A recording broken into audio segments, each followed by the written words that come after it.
అధిక బరువు అనేక సమస్యలకు కారణం. సాహితీ యోగా ఆన్లైన్ క్లాసులో జాయిన్ అవ్వండి. నమస్కారం అలగరి రవీంద్రనాథ్ గారు. నమస్తే అండి సిరి గారు. తిరుమలలో మరోసారి ఘోరమైన అపచారం జరిగింది అని చెప్పొచ్చు. మనందరికీ కూడా తెలుసు, రీసెంట్ గానే 6 భక్తులు చనిపోవడం జరిగింది.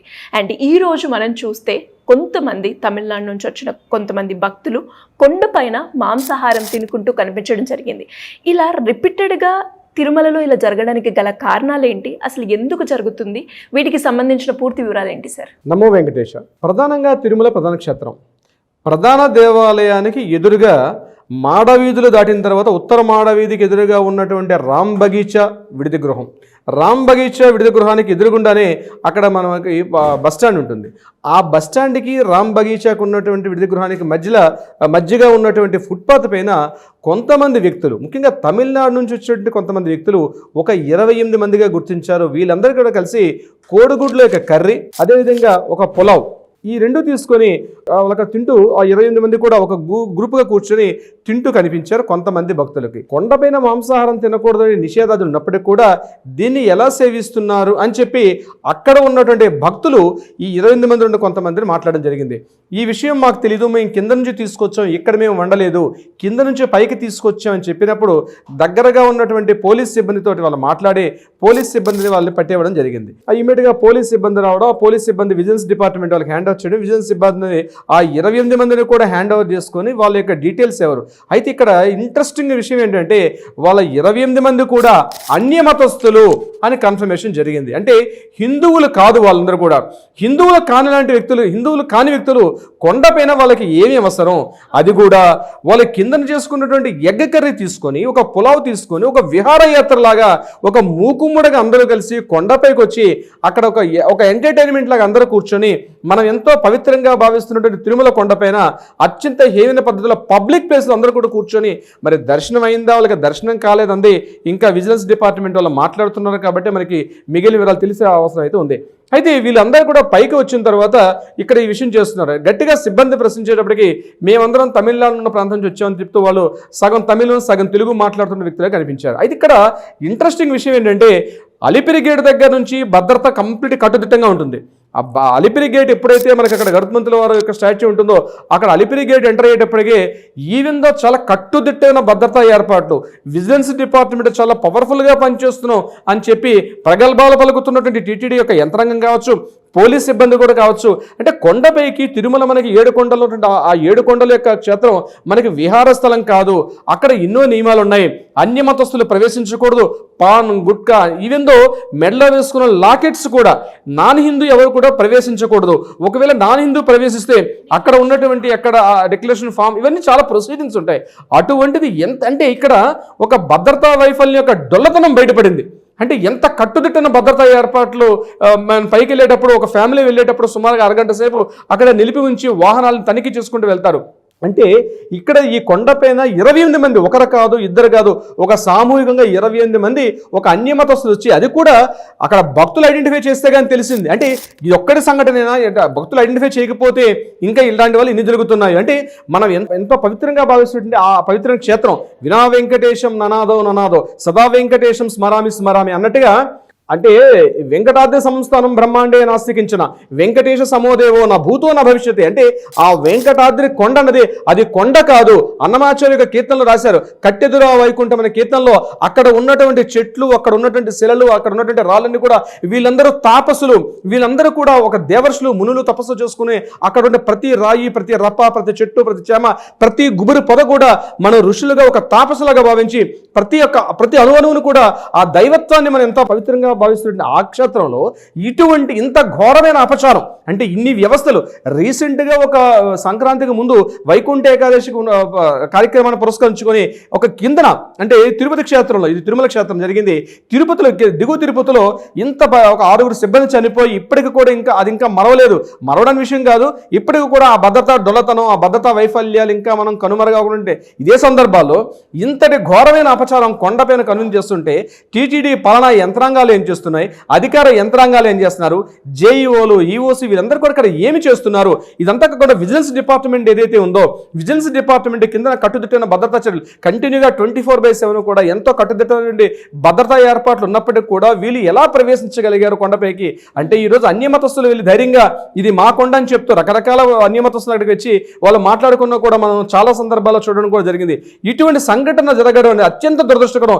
ప్రతి హిందువు యొక్క మనోభావాలు తీవ్రంగా గాయపడ్డాయి. దీని మీద ప్రతి ఒక్కరు స్పందించాల్సిన ఆవశ్యకత అయితే ఉంది. అంటే ఈరోజు మీడియాలో వస్తేనే మనం గమనిస్తున్నాం. అట్లాంటిది కాకుండా ఈఓస్ కావచ్చు, జేఈఓస్ అదేవిధంగా అడిషనల్ ఈఓస్ వీళ్ళందరూ కూడా ఇమీడియట్గా బయటకు వచ్చి ప్రతిస్పందించి హిందువుల ప్రతి చోట ప్రతి క్షణం కూడా స్వామివారికి అపరాధం జరుగుతూ ఉంది. స్వామివారికి నిత్య కైంకర్యాలు కావచ్చు, ధూపదీప నైవేద్యాలు కావచ్చు, ఆరోగ్యంపు సేవలు కావచ్చు, ఆర్జిత సేవల్లో కావచ్చు, ప్రతి సేవల్లో కూడా స్వామివారికి ప్రతి సందర్భంలో ప్రతి కైంకర్యంలో కూడా స్వామివారికి అక్కడ చాలా అపచారాలు జరుగుతుందని చెప్పి మన జీయర్లో పెద్దలు ఎంతో మంది ఘోషిస్తున్నప్పుడు కూడా ఇప్పటికీ మేల్కొనకుండా కేవలం ఇక్కడ ఇన్కమ్ ఒక్కటి ఆదాయం వైకుంఠ ఏకాదశి ఇన్ని కోట్ల కలెక్షన్ రావాలి. ఈరోజు వైకుంఠ ఏకాదశి అయిపోయిన తర్వాత నెక్స్ట్ వచ్చే ఫెస్టివల్ ఉంది. ఈ కార్యక్రమంలో ఇన్ని కోట్ల రూపాయల కలెక్షన్ రావాలి.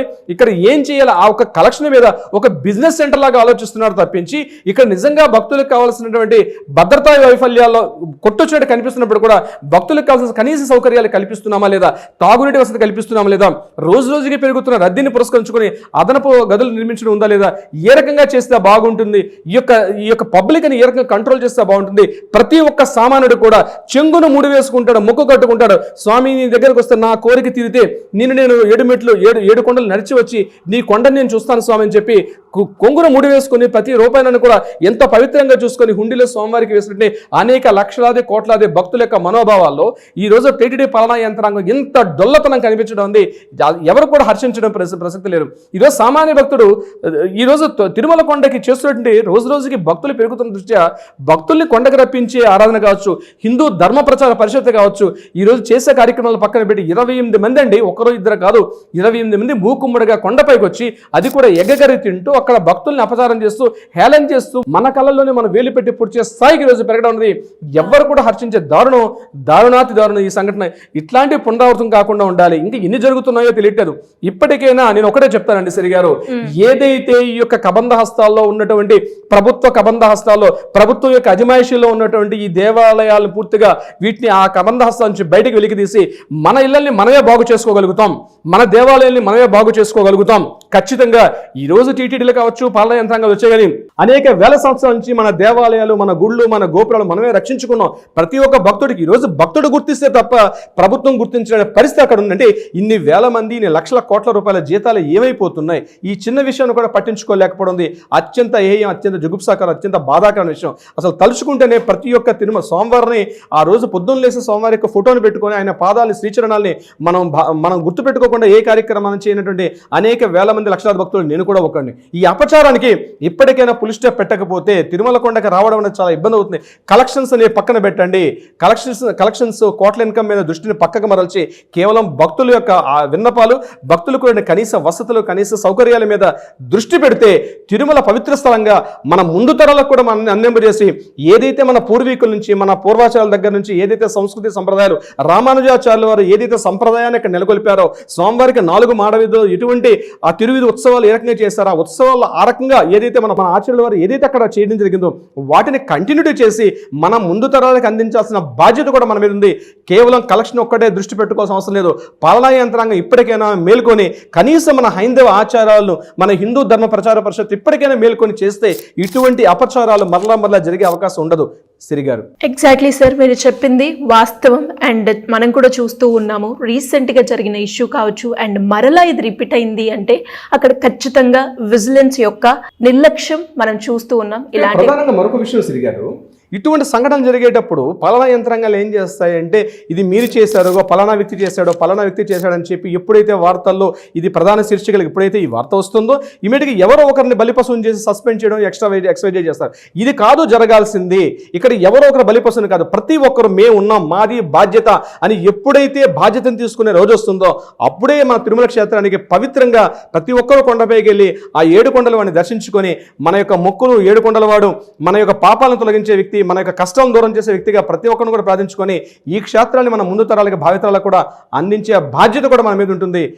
సిరి గారు, ఖచ్చితంగా సార్, మళ్ళీ ఇలాంటివి రిపీట్ కాకుండా ఉండాలని మనం కూడా కోరుకుందాం. Thank you sir, thank you so much. Thank you so much Siri గారు.